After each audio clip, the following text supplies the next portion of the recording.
Hello, everybody. Welcome to the HR Roundtable. I'm PJ Trudeau. Thank you so much for joining us today.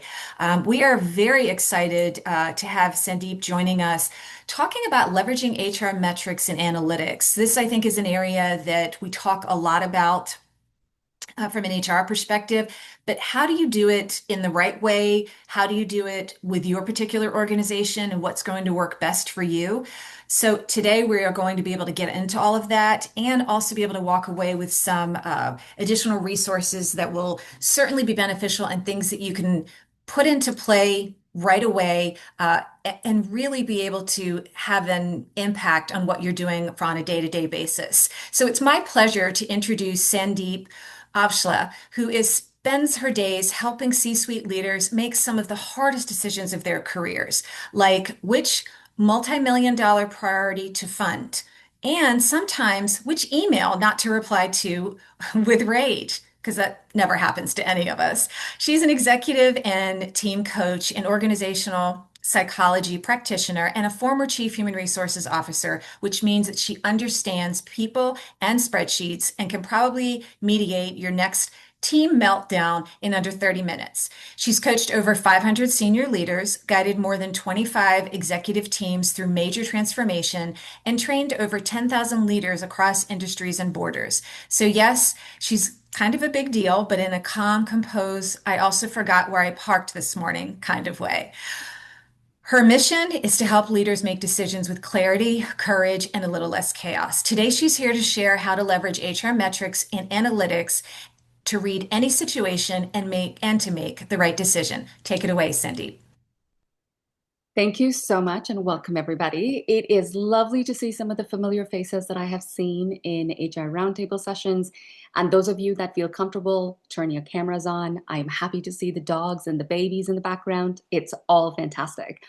So I'm going to dive right in and share, no matter what your feelings about SHRM may be, but it's one of the standardized bodies that talk about different competencies expected of HR leaders. So you may think, I have signed up for this because we're going to talk about analytical aptitude. And just because it's Halloween, I'm not going to scare you. We are going to absolutely talk about it. But we're not just talking about metrics and analytics. As PJ said, we're here to leverage it. So what does that mean? That means we're talking about the business acumen, and consultation. So we're solving problems, not just HR problems, but business problems. And while we do that, I have built an entire career based on using metrics and analytics to solve all kinds of problems across different industries. So really, in my humble opinion, the skills we're going to be talking about do have an interplay and impact on multiple things across the competencies that make somebody a great HR professional. So I hope that you keep an open mind as you dive into this. There is a lot, it's a broad field, but one of my invitations to you is PJ is going to help me make sure that we keep tabs on the chat, but you can just also unmute yourself, which is the bottom left corner. If you have a comment, or you can raise your hand and I can stop. So don't feel that you have to wait until the end to kind of clarify any thoughts or questions that you may have. Okay, so just some context in terms of how I apply this in my work right now. I know this is amazing representation across the US, as PJ said. I'm from Canada, and I'm happy to see a few fellow Canadians sprinkled on here. I run a company that is dedicated to providing coaching and leadership development to leaders, and what we use is data to help them actually move from opinions to insights. And then not just leave at insight, but actually use it to guide decisions so that they can defend them. Less noise, more momentum. So how do we use data? And thanks to you, a lot of you shared at the time of registration about a little something about you. So I'm going to invite you, when you look at the screen,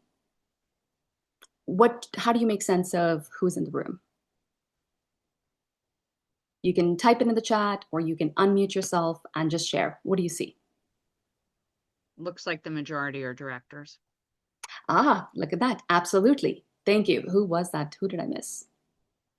Kelly. Kelly, thank you. What else?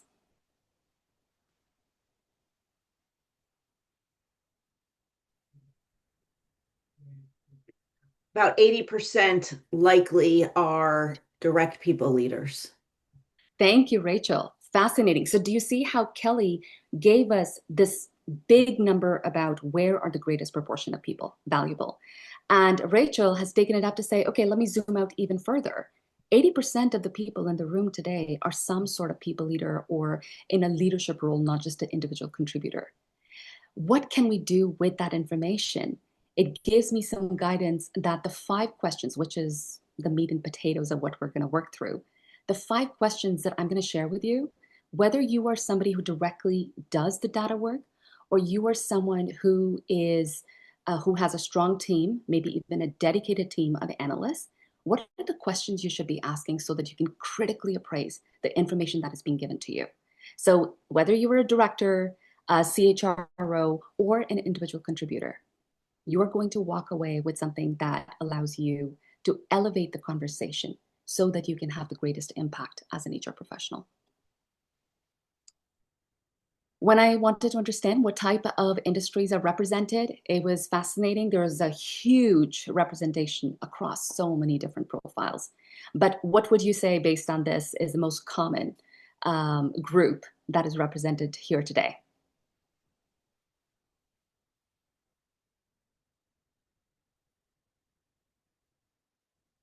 I promise this is not a test. You can get it wrong, but throw out, and this is the engagement piece where you are practicing as we walk through this.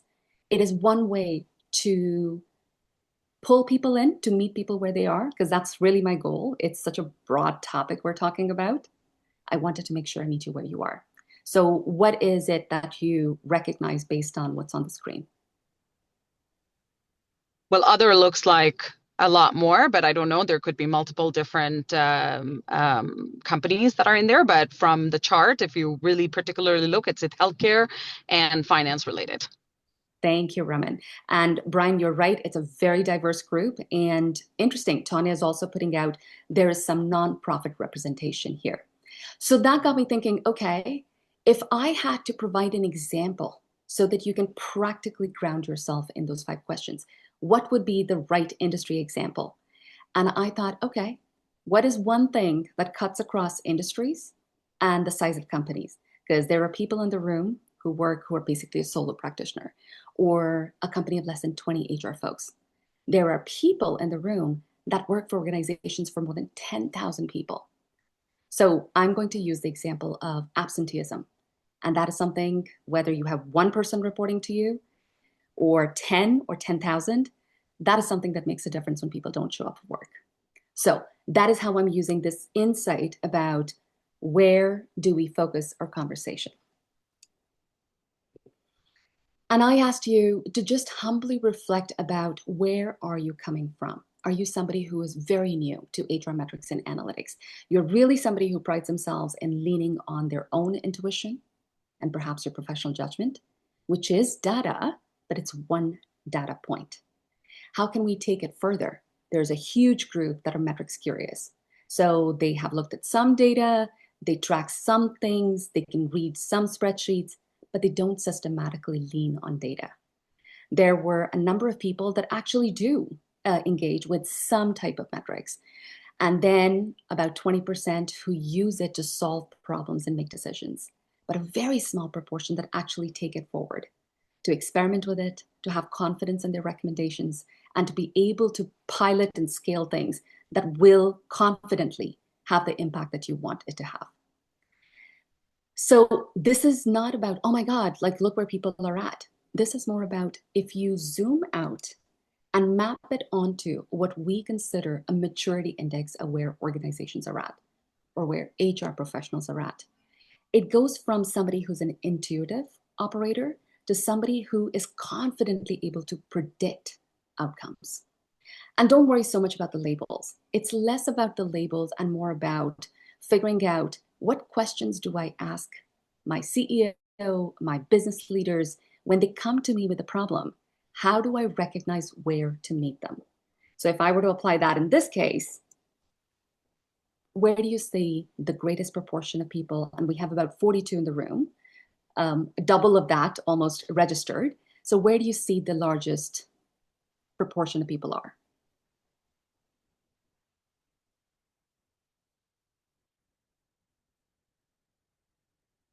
Between hypothesis-driven analysts and dashboard practitioners? Yeah, yeah. That means that there is some comfort. Yes, there is. Thank you, Brenda and Raman. There's some comfort in working with data in a way that allows you to work with the business leaders to say, what could it possibly mean and how will we test before we scale it out to, let's say, 10 people or 10,000 people? So what I'm going to offer you is a simple example to demonstrate the point of how you take a client or a leader you're working with from opinion to insight. So imagine it's end of October, flu season is hot, and there are many other things keeping people very busy. And the chief operating officer says to you, I don't know, it feels like a lot of people are sick this month. That's an opinion. We're not sure if it's a fact. But as an HR professional, you could process that and take it further because you are somebody who keeps tabs on how many people are actually showing up to work or not. And you look at your data and you're like, oh, interesting. You are right. 12% of the people are absent in the organization in the month of October. But you still don't know, is that good or bad? There's no value judgment you can put on it. But at least with this metric, the people leader sees you are not somebody who's removed from the business. You know what's happening on the ground. You have systems in place that allow you to know what is happening where the work actually gets done. But you don't stop there. You take it further. This is where you start analyzing the data to understand, is 12% good or bad? And then when you compare it to September, when the absenteeism rate was 8%, you're like, wow, yeah, there is a 33% increase. Now, how do I feel about it? Okay, so you are right, COO, there is an increase. But data, especially the quantitative, which is the numbers, they tell you what is happening, but it doesn't tell you why it's happening. So that's where conversations are still essential. And yes, with health, we can't ask people to disclose why they're absent, but some people offer up the information. Oh, I'm feeling under the weather. I feel flu-like symptoms. When people start disclosing and you record that information, now you can match up to see that if 10 people told you why they're off, 8 of them actually said it's flu-like symptoms. So that is giving you an idea about what could explain why absenteeism has gone up 33%.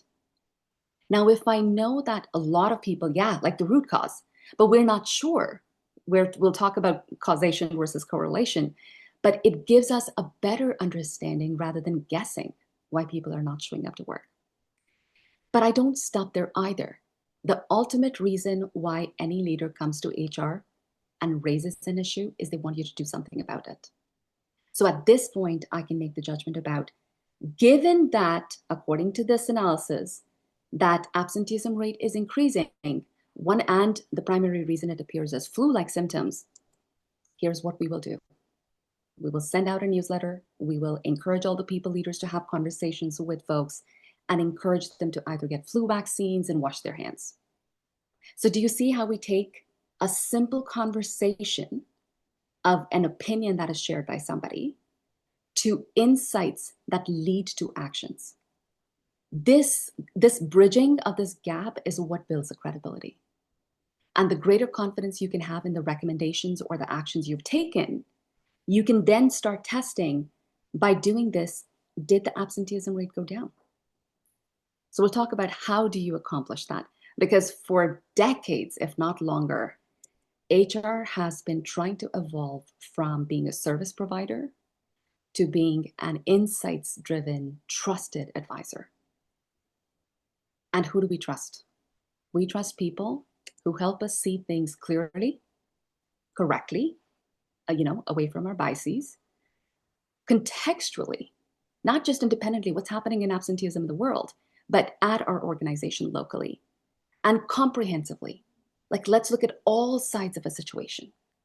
So these 4 things are the value proposition of a strategic, and Rachel did a webinar last time talking about our need and opportunity to be that strategic business partner. All of us, doesn't matter whether you're a director or an individual contributor, we become that strategic partner when people can count on us improving or making recommendations that will solve the business problems. So how do we do that? First is the acronym, which kind of helps you remember that anytime I'm making a decision, anytime I'm trying to solve a problem, first, I'm going to ask. I'm going to read the situation to write the decision. So how do we do that? With these 5 questions. First stands for frame, indicator, which is the metric, reference and rhythm, sample and source, and theory and threshold. What do I mean by that? We start by clarifying or stating the problem. We then name the right measure appropriate to solve the problem. Then we contextualize it specifically for what is happening in our environment. Then we verify, do we have the right type of data? Can we actually trust the information we have? And only then do we come up with a decision rule to guide what everybody should be doing. Not just based on a hunch, but based on a systematic approach so that we can feel confident in the recommendations we're making. So we're going to walk through. I'm going to do my best to use the same example and apply each one of these one by one. So starting with the frame. Oh, when you look at the screen, and this is the problem that we ran through, what are the different ways you would frame the problem? What is the issue here or the opportunity? And there are many, many possible frames. What comes to mind? Have you had absenteeism conversations with business leaders? Ooh, okay. Some people, no, that's not been a big issue for us. But those that are nodding yes, what did they really want you to do when they were raising the issue about absenteeism? I'm going to say it's Sorry. about, right, Omer, addressing the root cause initially to begin with and be able to trend towards some sort of a strategy or a solution that is more of a tangible item or sustainable item. I mean, it has to be a fix that's a fix, but at the same time, understanding why, from a human element perspective, it's actually happening to begin with. But again, it leads down to but then an outcome or a plan to be able to address or make it better, really. Thank you, Omer. That is the number one reason leaders will ask you to address the absenteeism problem, is if you don't have the people to do the work, that is a mess. It impacts clients, it impacts the workload that it creates for peers. So they want you to figure out what the issue is and then resolve that issue. Fix it.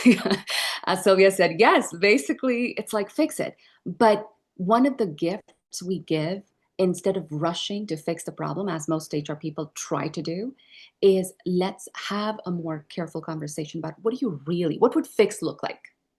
And it's possible that for one leader, as Omer said, it's capacity and coverage. I can't run a business if I don't have the people to do the work. But for some people, like maybe the CFO, it's the cost leakage. Do you realize people or HR related costs are the greatest amount, sometimes up to 70%, depending on the industry, for an organization's costs? And when you have people that are absent with overtime, agency coverage, you actually end up paying premium. You go over your budget. So when you ask a leader, can you help me understand what fix looks like? That helps you clarify the frame, because there's a very different metric or approach we will use if the issue is capacity versus when the issue is cost. We have a huge 10 people from healthcare here, safety and risk. Now that there's a different lens. If I'm in that context, now it is about possibly 4 people doing the job of 8, the amount of risk, error, huge issues around clinical and operational effectiveness. I would use a different metric there. This matters, and this one is also interesting, the seasonality and preparedness. If it is flu, is this the first year that October brought flu along? Then why are we having chaos when something should be predictable? How have we planned for this as an HR professional so that we're not running into emergencies that don't have to be emergencies? So do you see how you define the problem, how you frame it, changes the path you will take? So let's go with that first example that Omer said around capacity and coverage. If that is the issue, what is the type of data you want to look at? Whether you have one person reporting to you or 20,000, what number, not just an opinion, what number would you want to know? How many people are actually out? How does that compare to prior I'll years if give we have you that our data? example. Sorry, sorry. Rachel, there was another person speaking. So Rachel is saying that how many people are actually absent? And sorry, what was the comparison? Comparison to prior year. Did we have, is offering on-site flu shots part of our overall benefits package? Would the cost of doing that, which by the way is usually not a cost with your insurance plan, but would the cost of doing that outweigh our cost of these absences and the overtime and all of the other things? Amazing. So Rachel has covered three multiple aspects about the total number of people that are absent, the cost associated with it, comparison year over year. Brenda has Are they talked always about, happening on Fridays and Mondays? ooh, you know, which is interesting. It's a myth. Can you believe it? So many people believe in their core that Fridays and Mondays, and there's research done to say, actually, no, it's not true.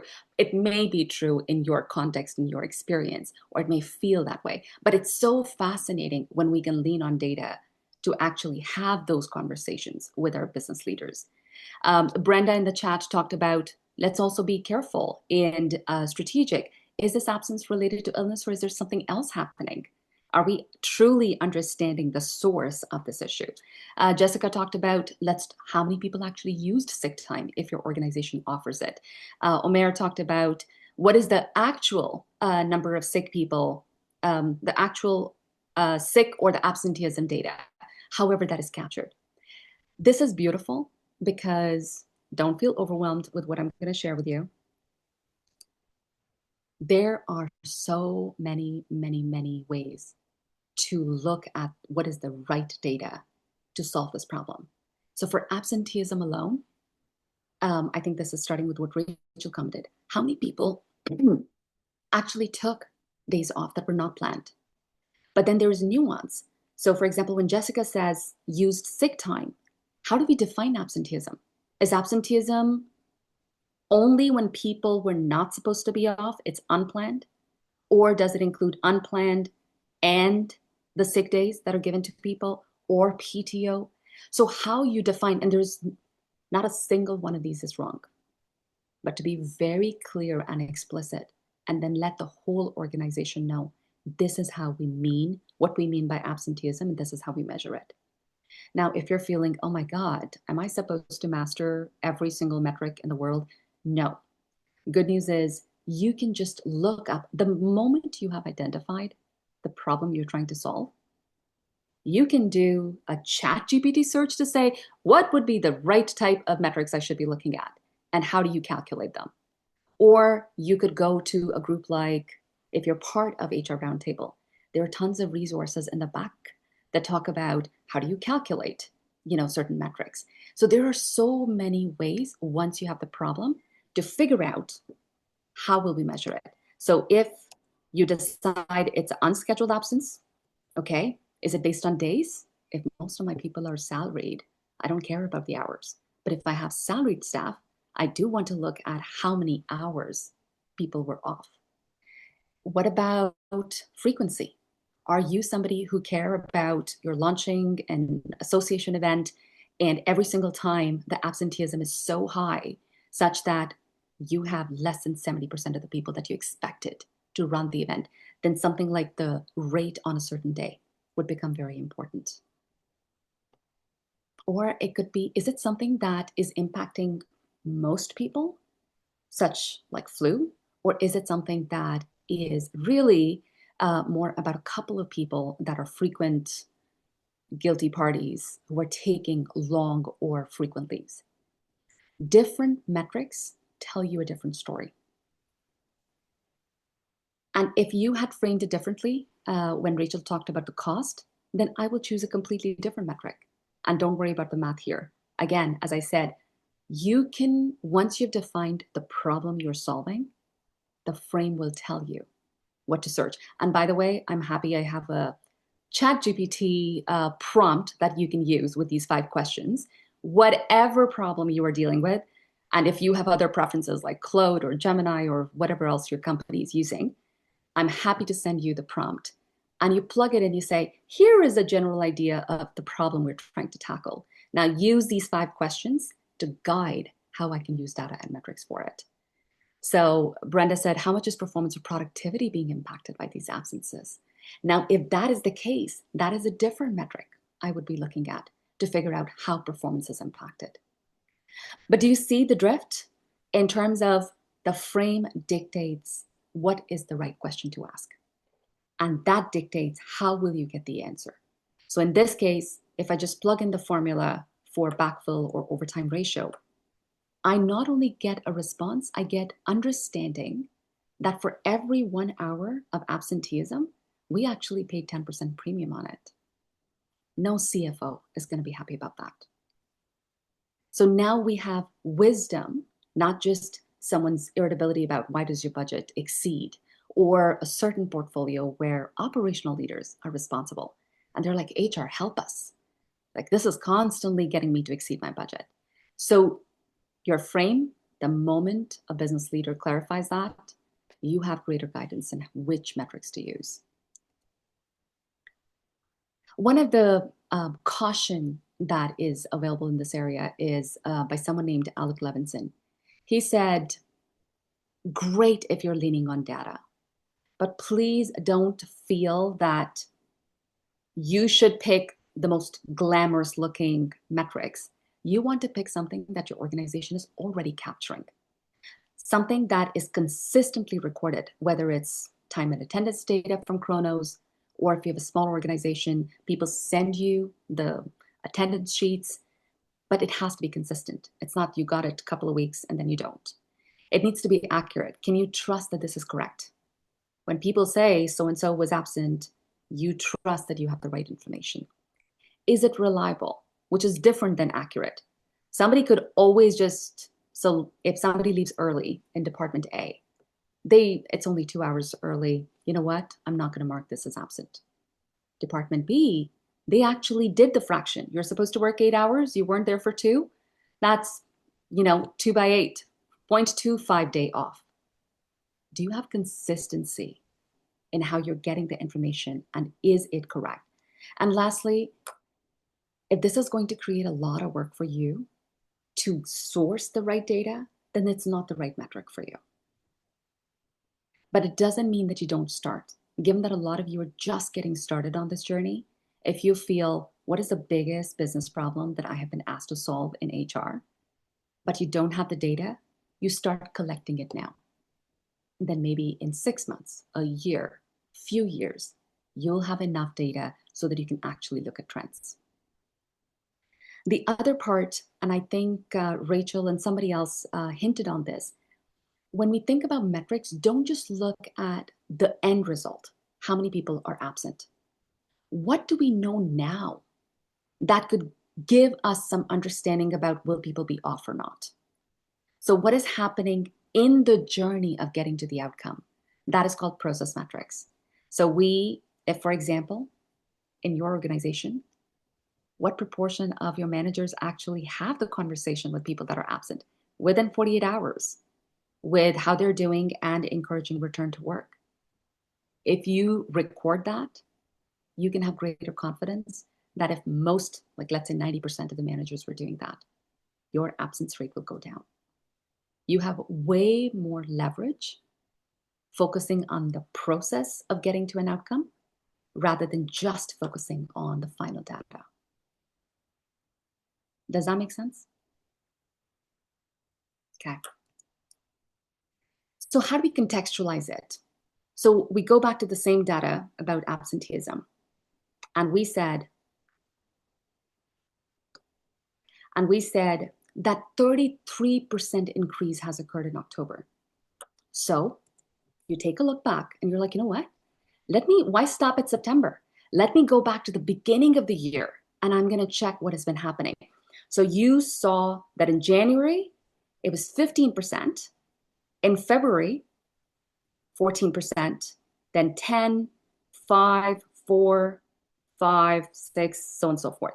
When you look at this zoomed out view, what are some of the insights that you read from this?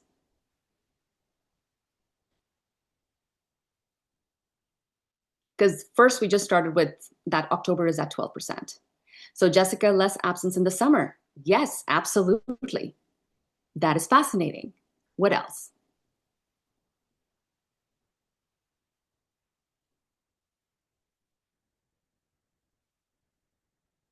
Absence will increase towards winter.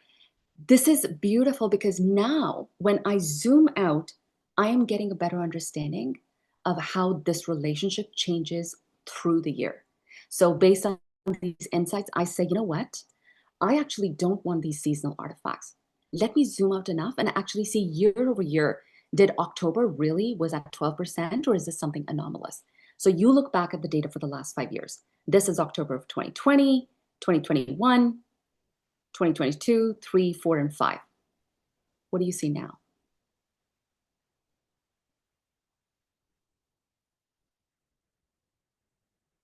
Trending down overall. How do you feel about that 33% increase now?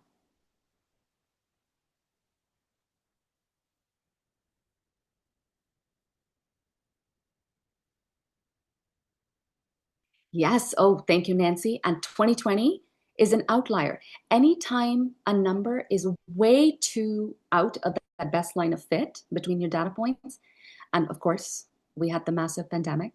A lot of people were working from home, unless you were in that first responder type of role. And a lot of people, even if they were sick, they were working from home, not necessarily calling in sick. So it makes sense why we have an outlier. So it's worth looking at these numbers. And as Jessica said, it is trending downwards. So it's actually a good news story. Whatever you have been doing in the past, now you can share it back with the rest of the leadership team or the organization to say, look at us. In the last 5 years, we have made significant improvement in reducing the number of absenteeism or the absenteeism rate in our organization.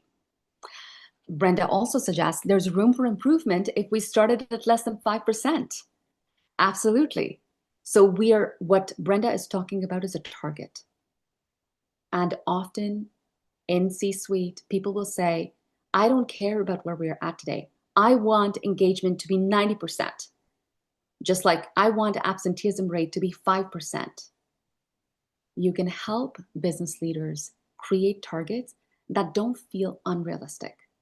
So you can use some benchmarking data like BLS, the US Bureau of Labor Statistics. They actually have seasonally verified accommodated data on their website. If you're in Canada, you can use StatsCan. And if the rest of, you can look at industry, you can look at geography, you can use that information to say what is reasonable and where would we like to be. And if your starting point is, yes, you're on the right trajectory, but 12% is way too high than 5%, what is reasonable this year? Well, we're going to continue working or do a pilot that will get us down even farther, maybe to a 10%, but not 5%. Does that make sense? Okay.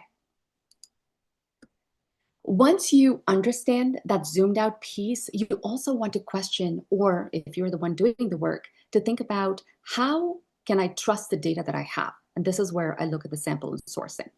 So the 4 things, you want to make sure you're comparing apples to apples. So in your organization, when you think of the entire organization and the absenteeism rate is 12%, but then you break it down across your 20 departments or 10 departments, and it's not 12%, it's all over the place. So which 2 portfolios are similar that I can compare that this makes sense? Is 12% good or bad? When I look at how did I actually grab this data? So I'm trusting that the data in Kronos is good. But what if your organization just started the TAP system And people are still getting used to signing in that way. You're also looking at, can I trust the accuracy and the reliability of the data? And as Brenda mentioned, are there any outliers that I need to consider? So when you ask these questions, and these are critical thinking questions, and truth is, these the 5 core questions, it's not just an HR thing. If you're sitting in any presentation that uses data, these are the same 5 that you would deploy to critically appraise the recommendations that somebody else is making. And you take all that information to identify, and there's a lot here, but let me actually use this. Theory means we're not randomly using numbers. We're actually trying to make sense of, instead of scaling, okay, everybody in the organization is going to, all the managers are going to call their people. No, let's test that the recommendation we're making is something that will absolutely, with high confidence, 95% confidence, that will reduce the absenteeism rate. So theory is basically saying, you know what? If most people managers had the return to work conversation within 48 hours, we expect that the absenteeism rate over the next 8 weeks will absolutely decrease by 10%. 10% of that 12. And why do we feel so confident? Because we know historically, and research shows us, when we clarify expectations, which is the groundwork for all performance management, when we clarify that expectation and we show that support as a people leader, the probability that people will take unnecessary time off will go down. So do you see how the reasonableness of your experience, logic comes through in your testing? You can put a threshold to say, you know what, the 2 departments that are really low, we're going to start with 1. And we're going to make sure that we can actually see that the intervention we're running is making a difference before we ask everybody to start doing that. That type of controlled and thoughtful approach wins your trust. Sometimes business leaders will push you. Why are you not picking my department? Or why would you not do this for everybody? But this is over time, when they see your successes, they also learn that this is how you build confidence. You go slow to go fast. Because if this doesn't work, you haven't launched an intervention that fails, which reduces the organization's trust and their capacity to actually engage in more change in the future. One of the things, and we're not going to go in detail with this, but it's worth asking, and I was talking to PJ before we started. PJ is the head of HR for an association. Some of you may be in the same position. There is a lot of annual meetings, business conferences, so much happening in fall. That workload can create exhaustion, which leads to absenteeism. It may not be flu at all. So you want to start thinking about, what else could explain the trend that I'm seeing? What else do I need to control for so that I'm not completely going south when, like, misinterpreting the data? So the most common way to think of confounding variables is, did you know that the more ice cream people eat, the more they have heat stroke in summer? The 2 things are not related. The issue is, it's hot, it's summer, so people eat a lot of ice cream. And because it's hot and people are outside, they get a lot of heat strokes. But just because the 2 things are going up at the same time doesn't mean that ice cream is causing heat strokes. So it's that type of critical thinking, that just because I see 2 things working together does not mean that would be the truth. So you want to control for that when you're running your pilots. And ultimately, we want to make sure when you're trying something new, you're also gaining the confidence of the business leader that what really matters, some guardrails, they will not be dropped. So in this case, we will make sure that the schedule goes up and it's accurate 95% of the time. We will make sure that the overtime or the agency fill is not exceeding the 5% premium. So those things reduce any resistance that the business leader may have about you experimenting with a certain intervention. And ultimately, when you communicate the successes of you using data and analytics, this to me is the simplest format that you can use. Ground people in what happened, Well, a lot of people were off. So what? It was impacting our capacity to be able to serve the clients that we need to, or it was blowing up our budget. And now what?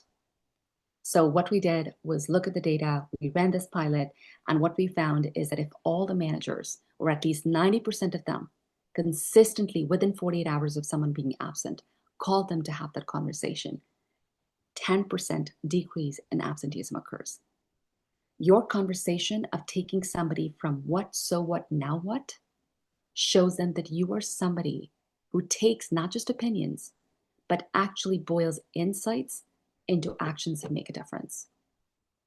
And that is how you're applying those 7 questions over and over again. Doesn't matter whether you are solving a problem or you are getting recommendations from your team, or you are critically reviewing recommendations from another department in your portfolio.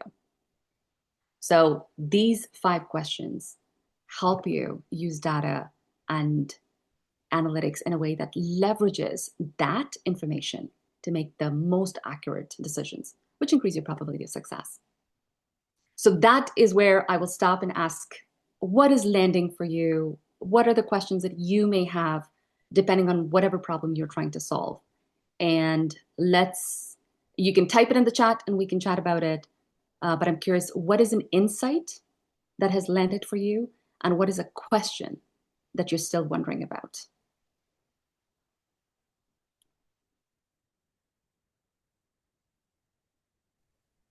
Sandeep, it's Omer. If I may, really just Yes. a quick comment question. Really insightful. So thank you for sharing what you've shared so far. I think what's landed for me right off the bat is, of course, the importance per se of leveraging data to then get to the insights that need to be communicated out in whatever audience or setup that it needs to be communicated. But it's also recognizing that when this data is put into the frame or the framework that we need to present it in, it's being mindful of the fact that the executives or the leaders per se that this is being presented to, they have they may be they're in their roles, they are data saturated, but of course I'll say attention limited at the same time. So I think the storytelling element that goes with the frame or the framework aspect of it is important per se too, and it's just recognizing and maybe even knowing how best to present that out as that effective story. And you've covered that in the items you put out, but my only, I think, question slash comment would be, how do we effectively translate the HR analytical, data-driven side of this to then get into the decisions or the insights and do it in a way where that story makes meaningful sense to a senior Mm-hmm. leader. But I'm wondering if you're going to touch on that through the session. If not, maybe it's something for now. But it is connected with what you just shared. Yeah, thank you so much, Omer. So no, I don't dive into more. I'm hoping some role modeling showed through how I was using data.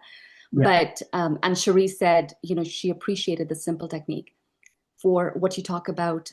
The attention from executives or anybody is such a hard thing to gain. They will not know all the effort you have put in the background using first. They may never know the framework that you deployed, but what you're using is, I'm not joking with the executive teams that I coach and the individuals. I actually encourage them for every decision to have those 3 slides: the what, so what, and now what. And in those 3 slides, you are helping the frame, the first part, and the indicator, usually in what is happening. The so Mm-hmm. what is where you start talking about the impact, and you're helping ground it in the context of a pattern, a trend, or why does this matter, the impact it's having on clients or people. And the now what is how you use that to run your pilot and what have you learned from it, because there will probably be an ask or a recommendation to Mm-hmm. say, given this pilot, here is a recommendation I'm making for the next fiscal or what have you. So that simple framework, they will not know all the systematic effort you've put in, but you will have confidence that with those what, so what, and now what, backed by leveraging the data, you are going to be your presentation will be more robust in making your argument. I appreciate that. Thank Thank you you very so much. much. Um, So Bree would love to hear recommendations or examples of AI prompts people have found helpful. Absolutely, Bree. Other people, if you feel there are useful prompts, let them know. I'm going to put my email in here as well. I'm happy to send you the prompt using my framework. Don't worry about copyright. The whole point is make it useful, make it land for you. So you basically copy paste the prompt I'm going to send you, and there will be highlighted spots where you enter your information to make it useful for you. What else? Vicky said what landed for me was not to rely on what is believed to be the norm or storytelling, but to continue to dig deeper into issues and come up with solutions, policy, and enhancing communications. 100%. And I think to Rachel's comment about Mondays and Fridays being notorious, there's so many stories that are prevalent in industry and the world. We can be that voice of reason. We can help very respectfully bring more accuracy to the conversations. And that can't happen if we are also relying on just our opinions. Thank you, Vicky. Patricia, a great reminder for how many perspectives to consider in every situation. Thanks, Patricia. That comprehensive way of thinking is a gift of positioning yourself as a strategic partner. Because people are rushing through, a leader makes hundreds of decisions in a day. If you can be that partner who helps them see a situation from multiple perspectives, it reduces what we call the probability of unintended consequences. Because guess what? Any intervention you are introducing to the organization, you're expecting a certain outcome, but there are also things unexpected that may start happening. So if you are helping somebody see it comprehensively, the probability of those unintended consequences to go down. Alamelu, super helpful framework to be able to defend recommendations and build credibility. Thank you. Omer, in aviation ops, we've seen that engagement and absenteeism metrics often predict customer recovery performance weeks before it shows up even in satisfaction data. That is very insightful. And it looks like your organization uses lots of metrics. Once you have built a database, you can start seeing the connections, which over time, when you're doing your HR strategic plan or the people plan, will or just workforce planning, the insights you'll be able to pull. So if you're not where Omer's organization is, don't feel intimidated. Just start now. So you know how in the beginning I asked who's in the room? It was me trying to showcase that I need to ask the questions in order to get the data that will be useful for me to use. So if nothing else, if you're one of those people who are just getting warmed up into this, focus on what questions do I need to ask today. Jill, thank you. Yes, the importance of going slow to go fast. So I'll close with this comment about using FIRST as a framework. The whole idea is a systematic approach that you can use again and again and again, so that you're not randomly successful sometimes, not so successful other times. That systematic approach is part of being strategic. And it also builds confidence over time when business leaders see how you have a method, true madness, but you have a method that you deploy. That also builds confidence. PJ has just shared the recertification code. Please copy that. And thank you, Raman. We're going through a huge increase in absenteeism due to CLC change. And this framework will be helpful. Thank you. Thank you all. You have my contact information. I will pass it back to PJ for this opportunity to meet you all. And if you email me, I will send you this ChatGPT prompt as well. Sandeep, thank you so much. This was fantastic. I will definitely, in the summary, everyone, share the slides so that you have those as well as the recording. I can't tell you how wonderful it is to be able to have a framework as easy as this to work with, to, as you say, either get us started in this or to really help us as we move forward. So thank you so much for all of the really very helpful insight and guidance as we move forward in this. Thank you all so much for joining us today. We certainly appreciate it. Hope everyone has a great rest of the day. Bye, everybody. Thank you. Take care.